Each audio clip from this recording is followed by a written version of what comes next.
na pwede kong ikwento. Ang sinasabi ni kasi pinipilit talaga ni General Torre na maisakay sa aeroplano. Kasi dinala siya gabi na, di ba?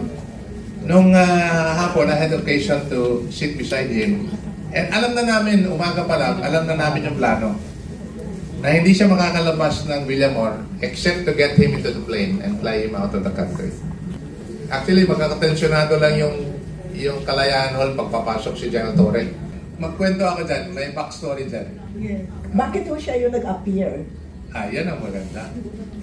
May backstory dyan. And I think,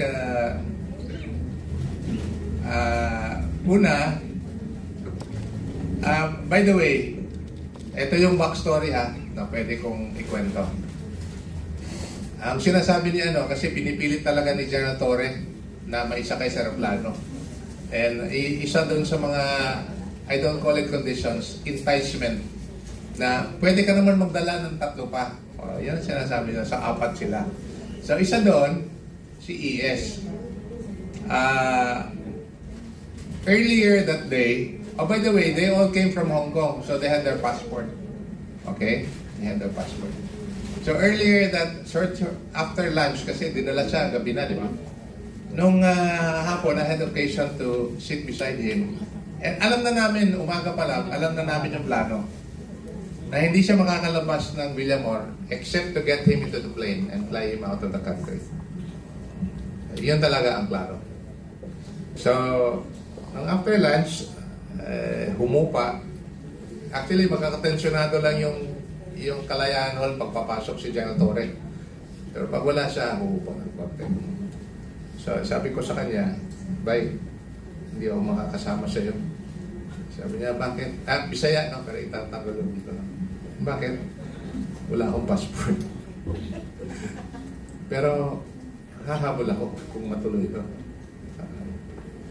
Si ES, he was asked and he joined the group. And I like to commend, and this I like to say publicly, I like to commend ES Bingbong Milton Dea for the love, support, and loyalty to PRRD. Alam nyo ba na hindi ko na lang sasabihin ano nangyari kay PRRD pagdating, baka magalit kayo lalo. Sasabihin ko na ano nangyari kay ES. Alam nyo ba na nung binaba na sa PRRD, sinabihan niya yung mga taga-ICC, yung mga medical personnel, you bring him to the hospital. Sinabihan niya. Kasi for those sa inyo na hindi nakakaalam, hindi yan napapagod dyan on long travels. Galing lang sila sa Hong Kong.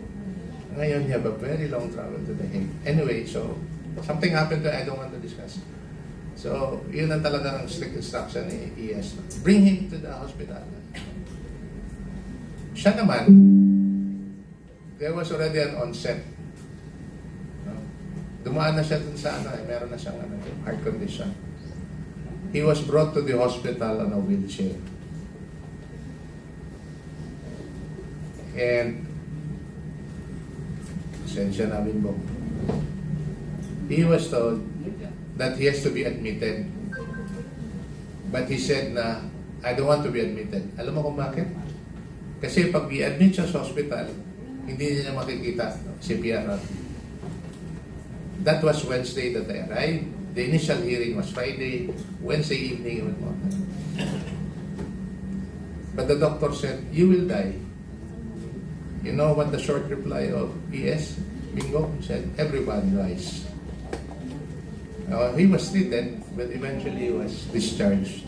I mean, he was not confined. But, the following day, Thursday, they were looking for Mayor Rudy, for Tatay Digong.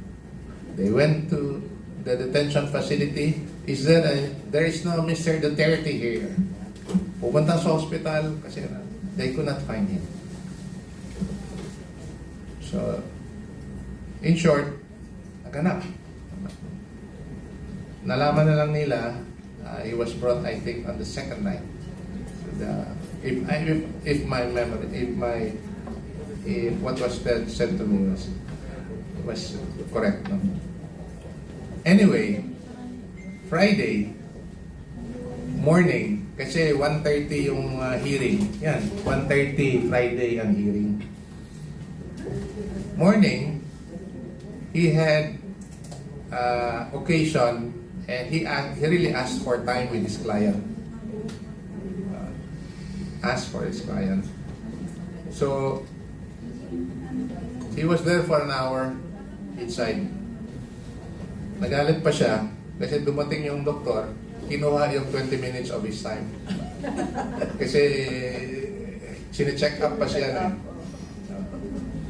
So sabi niya, nung umalis yung doktor, sinabihan niya yung detention facility, don't take 20 minutes, take away the 20 minutes that he took from me. So, nag-usap sila, blah blah blah. So, yun po ang nangyari. And then, in that afternoon, talagang pagod na pagod siya. Pagod na pagod si E.S. Bingo. And, nung pumasok siya, ang gara ng ano niya, no? Ng suot niya. Alam mo, naka-sneaker at saka jogging pants lang yan sa loob. O, sinabi niya sa akin.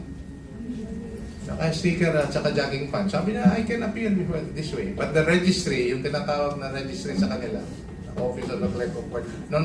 You have to don the official attire of the court out of respect to the court. So that's why you see him that way.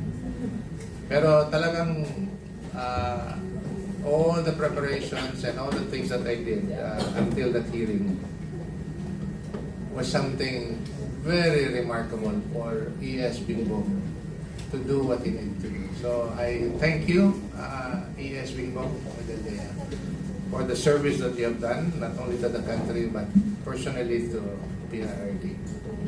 Thank you very much. Gusto niyo pa ng kwento? Sige, magkwento ka muna habang hinihintay natin. Live. Pag wala pa yan, kwento ko lang. I actually went to The Hague as I have promised. Umiyak na kayo dun eh.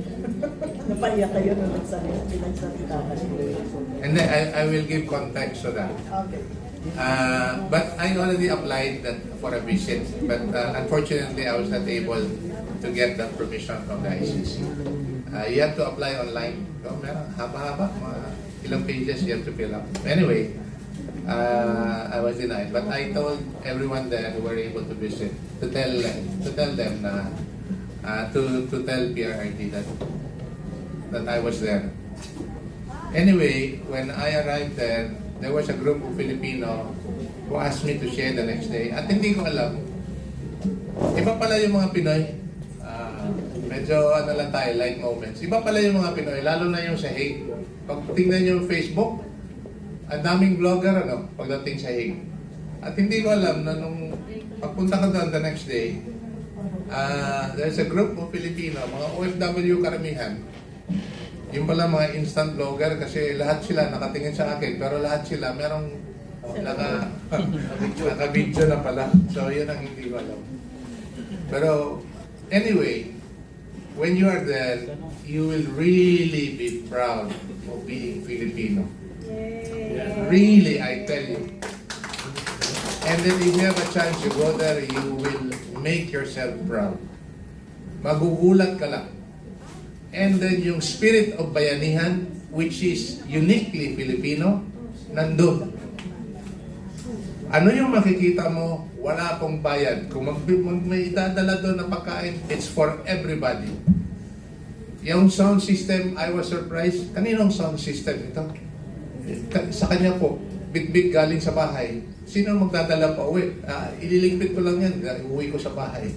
So I mean, everyone pitched in just to make things happen. And then at that time, Sabado, mababa yung weather. Pag Sabado kasi marami mga Pinoy. And then nagulat ako, may ice cream truck sa gilid. Owned by a Filipina who is married to a Dutch. Yung ice cream niya, lahat doon sa loob, libre sa lahat ng nandoon. All day long, they would stay. Hanggang maubos yung ice cream. At hindi po nagpapabayad. I was so embarrassed, and I'd like to share a little bit, sana, para lang maibsan yung gasto. Para, alam ko naman, babalik na naman sila dun eh. At maglilibre ng ice cream. Ayaw tumanggap ng donasyon. Kung ano yung gusto mong i-donate mo. Pero huwag ka lang magbigay ng pera. Ganun po yung spirit of volunteerism o bayanihan ng mga Pinoy doon sa Hague. And because at that point in my sharing, I mentioned that malapit po sa puso yung mga OFW, sa puso ni Mayor Rudy. Nakakagulat yung mga kasama ko na galing ako sa downtown at nakasabay ko papunta doon. Nagulat ako, may dalawa galing Switzerland. They have to take the plane going there. At tinanong ko, kailan kayo babalik? Pagkatapos po, nung gabi na yun, babalik na, ha? And people there all the way come from London, Italy, Spain. Mapakamot ka talaga dito talaga. They really go out of their way to, it's really about showing your love and support for the man that they believe have helped them a lot while they were working abroad and keeping their families in the Philippines safe and comfortable. Yun po ang paniwala ng mga OFW. At marami pong salamat sa suporta ninyo as regards that.